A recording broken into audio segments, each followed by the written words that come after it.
இருக்கிறோம்ப்பா. ஆண்டவரே உம்மை துதிக்கிற ராஜா, உம்மை ஸ்தோத்திரிக்கிறோம். கர்த்தாவே உமக்கு நன்றி செலுத்துறோம்ப்பா. நன்றியோடு உம்மை துதிக்கிறேன். ஆண்டவரே உமக்கு நன்றி நன்றி நன்றி நன்றி நன்றி அப்பா. ஸ்தோத்திரிக்கிறோம் ஆண்டவரே அப்பா.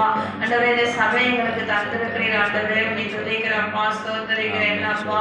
ஆண்டவரே நோக்கத்துக்காய் ஆண்டவரே இந்த சபை ஆண்டவரே கொடுத்தீரோ ஆண்டவரே தகப்பனே அந்த நோக்கம் நிறைவேறும்படியாய் செஞ்சிக்கிறப்பா. அந்த ஆண்டவரே காரியங்கள் நிறைவேறக்கூடாதபடி இருக்கிற எல்லா தடைகளையும் கர்த்தர் மாற்றி போடும்படியாய் செஞ்சிக்கிறேன். ஆண்டவரே உம்மை துதிக்கிறப்பா. சர்வ வல்லவரே உம்மை துதிக்கிறேன். சர்வ வல்லவரே உம்மை துதிக்கிறப்பா.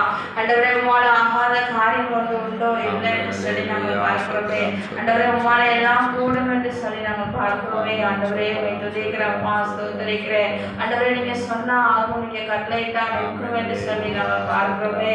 ஆண்டவரே உம்மை துதிக்கிறப்பா. ஸ்தோத்திரிக்கிறேன். நீங்க ஒரு வார்த்தை சொன்னால் போதும் ஆண்டவரே அற்புதங்கள் நடக்குமே, அதிசயங்கள் நடக்குமே. ஆண்டவரே உம்மை துதிக்கிறப்பா. நீங்க ஆண்டவரே போ என்று சொன்னா போகும், ஆண்டவரே நின்று என்று சொன்னா நிற்கவும் அதிகாரம் ஆண்டவரே உங்களுக்கு இருக்கிறது. ஆண்டவரே உம்மை துதிக்கிறப்பா. ஸ்தோத்திரிக்கிறேன். ஸ்தோத்திர ஸ்தோத்திர ஸ்தோத்திர சபையை கொடுத்தாங்க.